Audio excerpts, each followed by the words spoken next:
one extremely relevant subject as free agency approaches is the state of the salary cap for the 2025 league year, which begins soon. Now the teams know a range. They still don't have the number. No, they used to give the teams an estimate in December. And the problem was the estimate would often come in low, and then the teams would create their budgets because, again, they're all businesses. They'd create their budgets for the next year based on a salary cap number that was too low. They would budget and allocate cash for free agents and restructured and renegotiated and extended contracts that didn't reflect what the salary cap actually became. The union rightfully balked at that. So this year there was no estimate, and now we have a range.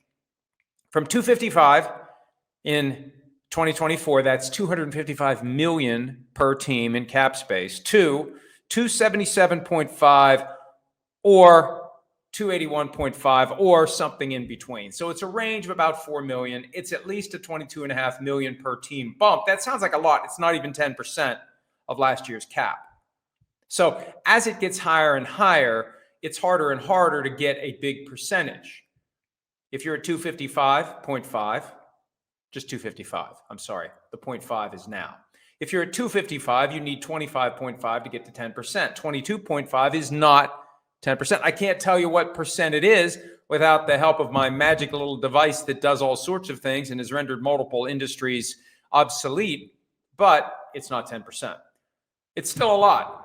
And for teams that were and are in a position where they've got to do some slashing and burning, they pick up over 2024 an extra 22.5 million or an extra 26.5 million, 26.5 million. So now look, there had been estimates out there, and this isn't out of whack. I remember last year's bump was significantly large to make the folks we'll be talking to at the Combine next week giddy. I remember Brandon Beane, whose Buffalo Bills are in a cap crunch, was excited by the news of the increase. The actual number will come out next week. And I think last year we didn't even have an estimate or a range or anything in advance. It was just bang, here it is. And they were happy because more cap space means greater flexibility to manage the cap issues you currently have, more money to spend, et cetera, et cetera. And the whole purpose of the salary cap, obviously, is to ensure that the teams don't spend each other into something other than a profitable business. That's what this is all about. You know, I've been carrying around 25 years of institutional knowledge about the way the NFL sausage gets made, and years before paying attention to it, following it, trying to understand it. For years, there wasn't a salary cap. For decades, prior to 1993 or 4, I can't remember which year it really kicked in. It was one of those 2 years. I think the CBA arrived in 93. The salary cap arrived in 94. Free agency started to really take off. So pre-early 90s CBA, there was no salary cap, but there was no effective way of moving from team to team. Even when your contract expired, the NFL for a long time wouldn't allow you to go sign with another team. The contract was meaningless. Your contract expires. What does it mean? You still have to do business with the team that drafted you or otherwise acquired your rights. And I think this is one of the reasons why there was real hatred in the 80s and the 70s among franchises, because it wasn't just a one-year thing that this room full of guys came together. It was year after year after year after year until the team decided they were done with the guy. I remember the Steelers teams of the 70s. They were all guys that had been drafted and developed in Pittsburgh.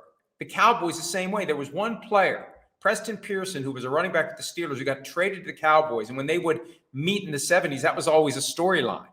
He's the one guy from the two teams that hasn't exclusively played in his career for those two teams, but he went from one of those two teams to the other. So the 87 strike, which was aimed at, in part, securing real free agency, that failed, but it resulted in the union disclaiming interest or shutting down in the layman term.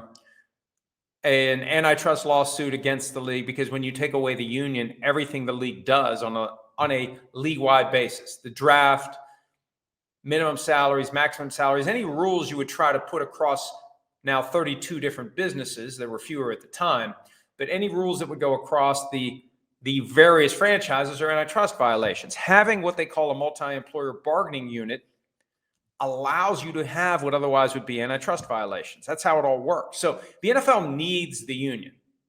The NFL needs to have this environment. Most employers don't want a union. If the NFL didn't have a union, it would be 32 independent businesses competing with each other, jacking up labor prices. You'd have to worry that someone with an unlimited supply of cash was just going to buy every great player, and you would have basically what we have in baseball. Well, but even as we say all that at a time when there's a small handful of teams that run the NFL. There's a small handful of teams that have cracked the code, despite the salary cap, and the draft was really the only way to try to even out talent and create some competitive balance. But despite everything that's out there, to, in theory, create an environment where each team should win the Super Bowl once every 32 years, that it's as flat and even as it ever has been and maybe ever could be, you still have the Chiefs, the Eagles, the 49ers, the Ravens, the Bills. It's the usual suspects up here, the usual suspects at the bottom, the 10 teams that can't even tie their shoes in any given year. But the reality is, because of the salary cap, they're all profitable. That's the dirty little secret that isn't so secret. They just don't want you to focus on it.